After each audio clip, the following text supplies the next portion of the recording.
What is up, guys? Today I am going to be playing a space game called FTL, Faster Than Light.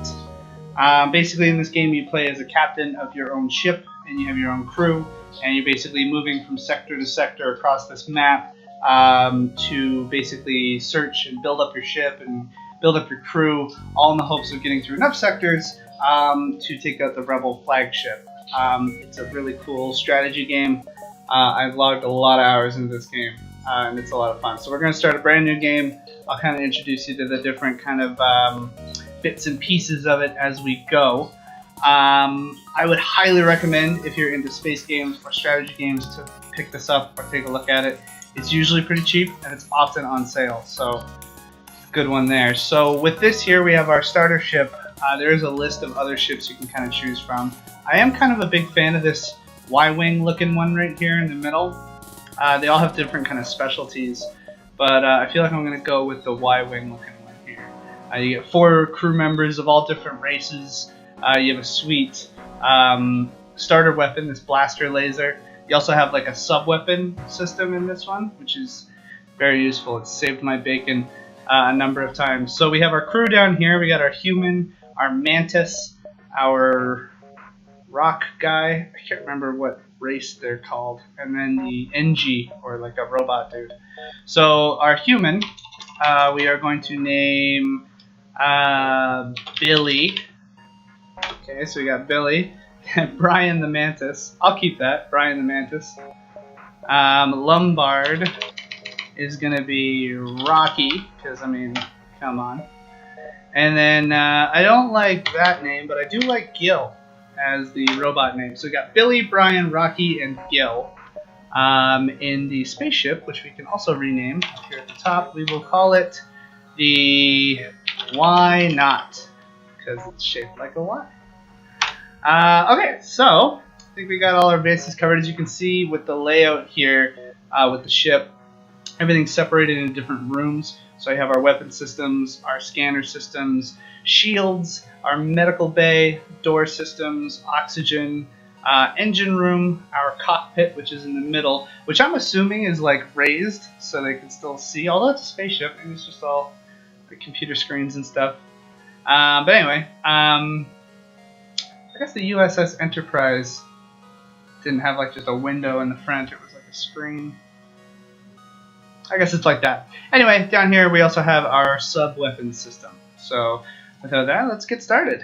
Alright, so you carry data. The data you carry is vital to the remaining Federation fleet. You'll need supplies for your journey, so make sure to explore each sector before moving on to the next, but get to the exit before the pursuing rebel fleet can catch up. And then there's a tip there about oxygen and how it's important. Because oxygen is important, at least for most people. Alright, so we're going to turn on our burst laser, and I'm also going to turn off the medical bay and put that power in the engines. So down here you have all your different power systems. It's got shields and engines and all that. If something's not powered, it's not going to function at top capacity. So with our engines, you'll see up here, our evade chance is going to go up by 20%, so we can kind of dip and dodge a little easier during the firefight. Other than that, we got our weapons online. We got 30 scrap. We have a fully healed ship. This little quantum dot thing up here is fuel. So we have 16 sector jumps that we can do before we will absolutely need fuel, but we'll probably pick something up before then. So here we have our star map. We're in Sector 1, the civilian sector. We have to get over here. This purple cloud bit over here is a nebula. When you're in a nebula, your scanners don't work properly, so you can't really see much or do much. But we also have a distress beacon here. Someone might need help, so I almost always go to distress beacons because it's usually a good idea. Alright, so let's do that. Let's go to the distress beacon and see what's up. You find the source of the distress call, a small research station. It appears to be a small laboratory fire has gotten out of control and is threatening to destroy the station, and their fire suppression system's not working. So I can either send a crew in a shuttle to help put out the fire, I could dock and try to rescue people. I could just leave. Or with my rock crew, I could send a rock crew member in. Now it's in blue. If there's usually an option in blue, it means you meet certain quotations or like certain requirements to do this special event, and it's almost always a good idea. So I'm going to send in Rocky, because he's probably not going to burn since he's made of rock. So your rock soldier tears through the airlock directly into the fire. You've never seen someone that large move that fast, because apparently he's like the thing. It disperses as the fire suppressant as possible into the heart of the blaze.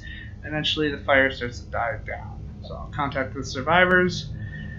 With most of the fire under control, scientists, blah blah blah, they offer you sincere gratitude and a generous reward. So we got 32 scrap and defense scrambler. I don't actually know what that does. Let's look at our equipment. So what does the defense scrambler do? It says it underneath my little video thing here of my stupid face. Prevents enemy defense drones from targeting anything. That's pretty good. So defense drones will go around an enemy ship and they'll take out like incoming missiles, but not lasers. So that's cool. That's good, I guess.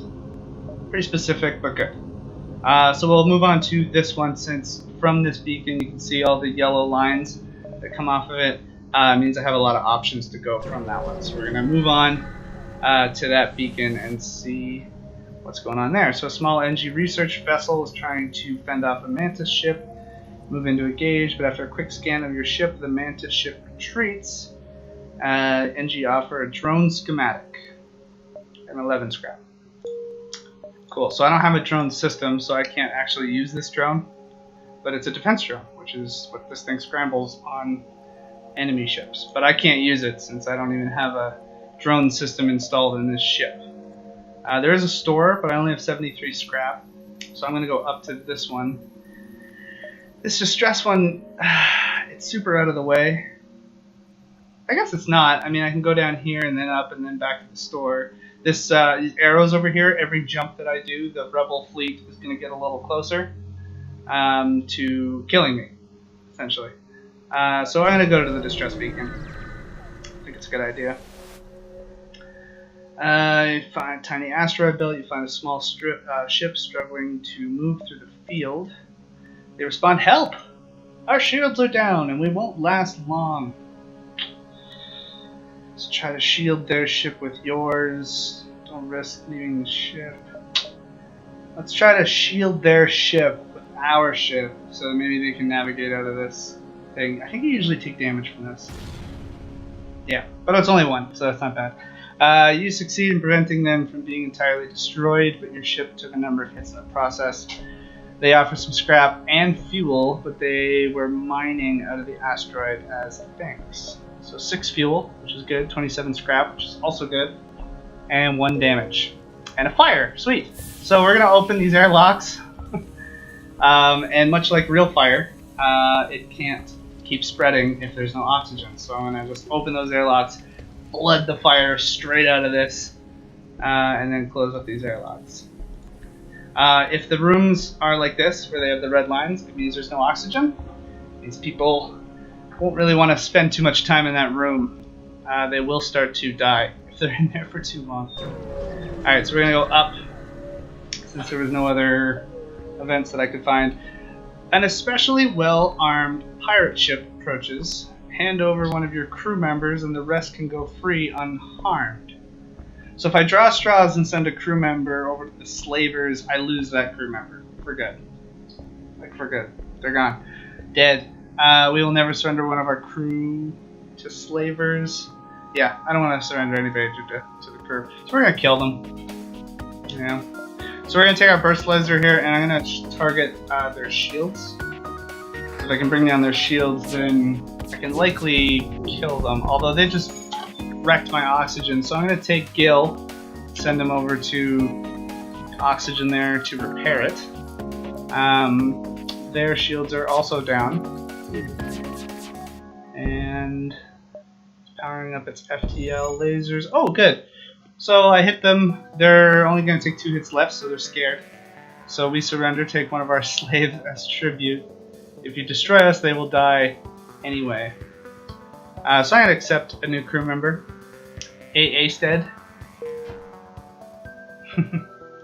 Alright, so this person... Asted? I don't know. We're going to send them to the shields, so our shields can come back online a little faster with someone actually working those controls. Okay, so let's go to the store. The store is nice because the store is always going to be a safe beacon to go to. Okay, so we have the ability to buy some fuel, some missiles, or some drones. I could repair my ship. Drone control is a system I can buy. Cloaking, mind control. Oh, there's a second page too.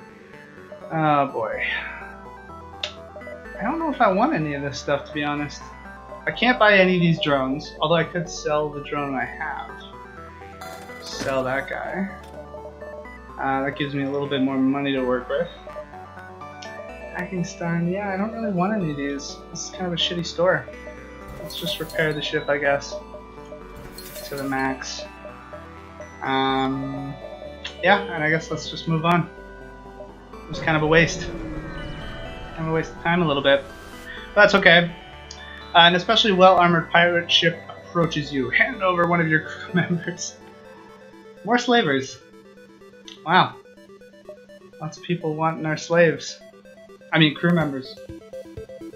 Okay, so we are going to take out their shields. It's always a good idea that I've found to take out shields first. Oh shit, they just fired a rocket.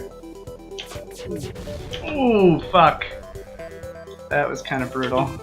Alright, we're gonna send this guy to hopefully fix that up. And let's try to take down their weapons before they hit us with too much shit. Fuck. We're gonna take this guy also, and we're gonna send him to the scanners. Okay, do we want another crew member? I don't want another crew member. Sorry, I'm gonna kill everybody here. How quickly we descend into madness.